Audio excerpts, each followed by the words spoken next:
thing to have a monastery on your land. It's cool to have a member of your family, a member of a monastic community. If you can have a brother or sister who's actually a saint, somebody who's so high in the hierarchy, then obviously that adds a certain prestige as well.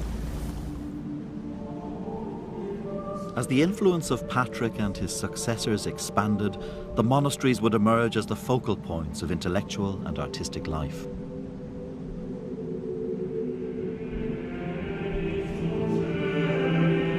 Patrick was born a child of the Roman Imperium, but by the time of his death in the 5th century, that empire had disintegrated. And across Europe, there was a catastrophic decline in learning.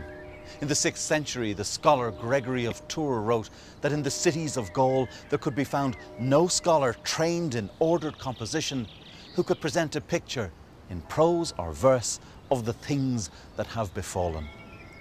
Everywhere except Ireland. There, a cultural revolution was underway.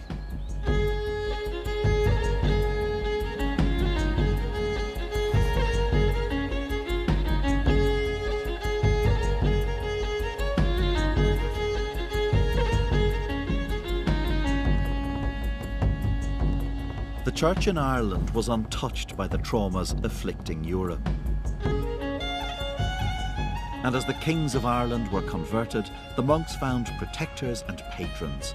A culture that blended the native and the Latin flourished.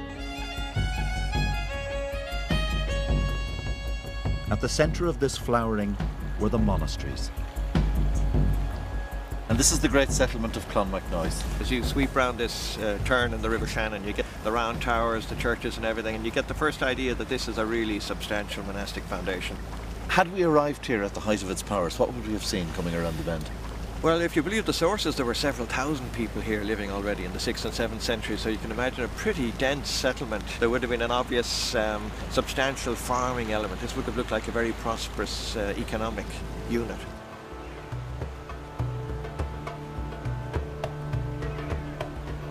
And there would have been markets and people who would have been coming both by land and here on the sea as well, on the water. And the whole place would have been pretty much a bustling kind of place.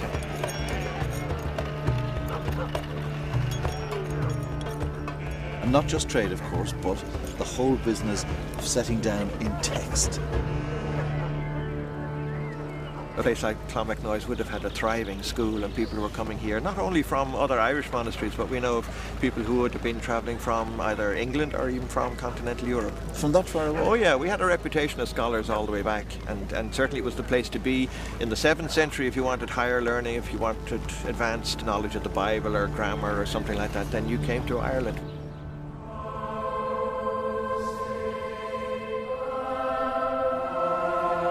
Perhaps the greatest bequest of the monastic tradition in Ireland was literary. The monks transcribed the Bible and set down in writing ancient laws. But not only in Latin, they developed a written form of the people's Celtic tongue. Religious and legal texts were translated into Gaelic by the intellectual elite. Ireland had the most abundant vernacular literature in Europe. One of the greatest examples is the Leabhar Gabhála Éireann, the Book of Invasions, an imagined history of Ireland. This extraordinary book is the first written story of Ireland. It purports to tell the story of how the Irish came into being. The tales here come from the 7th century. And they would have a profound impact on the way the Irish came to see themselves. What it says is that the Irish are at the centre of the world. They are not a small, insignificant people. It was woven together in the 11th century from earlier sources as a statement of Irish uniqueness. They didn't want to be seen as peripheral people living at the edge of Europe. One of the main themes in early Irish history is the sense that Ireland is central culturally to what happens in the Christian world. So what they do is they insert the Irish at various points into key events in world history. So what they're doing is they start off with the creation of the world in the book of Genesis. So it's almost like the scripture of Ireland, the Old Testament of Ireland. And then they show the ancestors of the Irish appearing at various key events. So when Moses goes on the Exodus, an Irish guy sort of pops up so he can find out what the 10 Commandments are. They look about the origins of their own language, and an Irish guy pops up at the Tower of Babel, and he makes Irish from all of the best bits of the languages when they're divided up. At a very early point, the Irish begin to write in Irish. And one of the things that Leabhar Gabhála does is it brings in an awful lot of traditional lore. So you get elements of popular culture and elite culture being brought in together, along with sort of the learning of the Old Testament or of Christian writers. What were they trying to do by setting it in such an international context, this idea that we came from everywhere? The basic framework which it takes is that Ireland has been populated by various waves of people over time. Some of these people are invaders, some are more refugees than invaders, for example. And they admit that not everybody who lives on the island in the early medieval period are descended from one group of people. So there is an acceptance in the Leabhar Gabhála that the Irish are of multi-ethnic origins. At what point do we lose that sense of being part of something greater and take on board this narrow idea that it's us in a misty Celtic past? Yeah, I would very... People alone. Certainly from the 18th century. If you look at the Irish themselves during this period when they're putting together the Leabhar Gabhála and the various elements that go into it, the one element they don't pick themselves is Celtic. I mean, they know about the existence of groups called Celts and Gauls from classical writers. They never identify with them. In fact, they're far more confident about their identity, you could say, than maybe modern people are about theirs. Irish monks would carry their gospel across the seas. Men like Brendan the Voyager, Columkill in the Irish kingdom of Dalriada in Scotland, or Aidan at Lindisfarne in Northumbria. Now the Lord had said, "Get thee out of thy country, and from thy kindred, and from thy father's house, unto a land that I will show thee."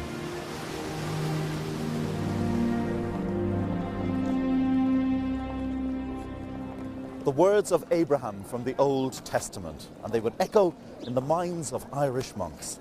At their heart, a simple concept. In the Latin, portior peregrinatio, a lifelong pilgrimage for Christ. And it would bring some of those Irish clergy here to the lands at the heart of the old Roman Empire. The monks arriving in northern Italy in 613 had already established monasteries in Gaul. Their zeal persuaded the powerful king of the Lombards to offer them land at Bobbio in the Apennines. These Irish churchmen brought their own version of Christianity. They were told to avoid earthly temptation and church power, fear women and bishops, their leader said. He was austere and querulous and a fierce disciplinarian. His name was Columbanus. It meant dove. But this reforming Irish monk railed against the abuse of power, sparing neither clergy nor princes from his censure.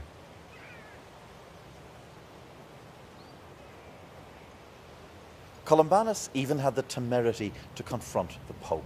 It was a complex dispute about the dating of Easter. To Columbanus, it wasn't simply spiritual pedantics. He felt he was standing up for something he truly believed in. And when the Gallic bishops summoned him to account for himself, he simply refused to go. He saw them as an elite, ministering only to the chosen few. But Columbanus was deeply loyal to the idea of a church led by the Pope from Rome. He was a dissenter, not a revolutionary. He looked beyond the monastery walls, imagining a Europe united in faith and culture.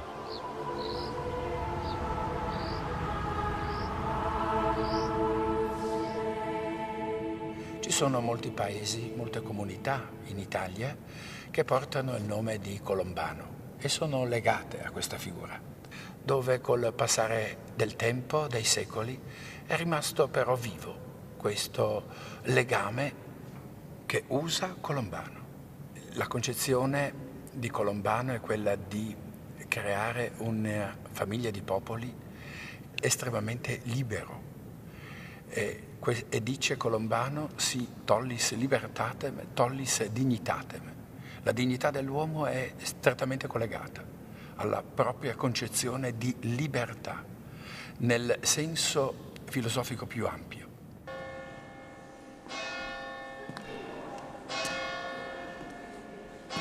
In the letters and words of Columbanus, Europe heard an Irish voice that was learned, sometimes uncompromising, and always thoughtful.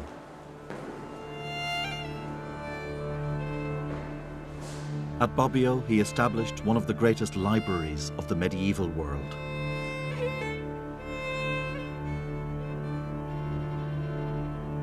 Columbanus described himself as a dissenter whenever necessary. I can't help thinking of James Joyce writing about setting out to forge the uncreated conscience of his race. Columbanus, it seems to me, was doing it centuries before. By the time he died here in Bobbio, Columbanus had established a thriving monastic centre. And he would look back too at Ireland with some satisfaction.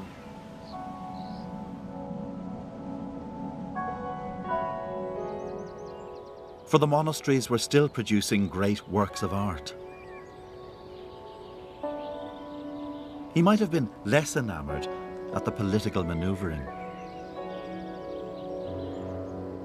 The status of clergy could have much to do with their alliances and family ties with the local aristocracy.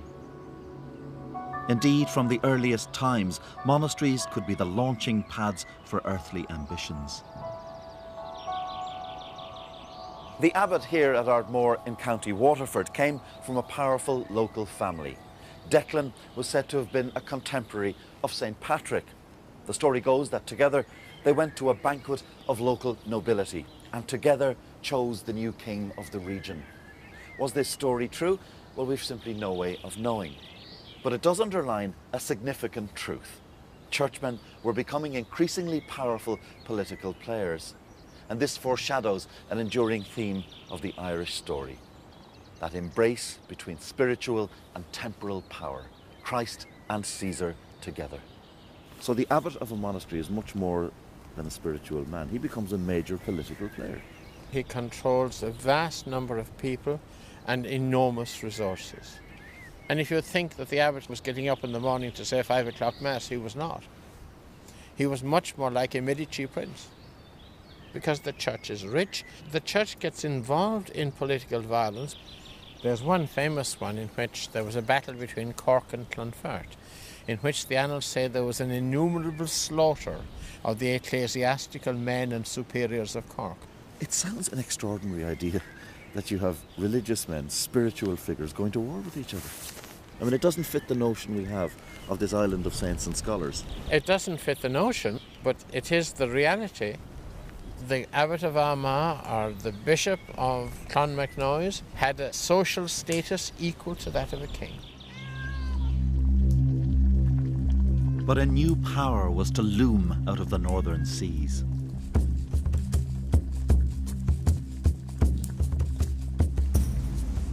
In 795, monks on an island near Dublin saw a fleet of ships approaching.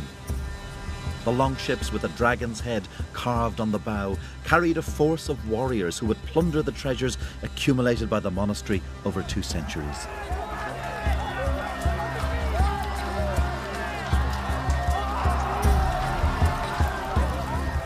A monk wrote later of the terror of Viking attack. There were 100 hard-steeled iron heads on one neck and 100 sharp, ready, never-rusting brazen tongues in every head, and 100 garrulous, loud, unceasing voices from every tongue.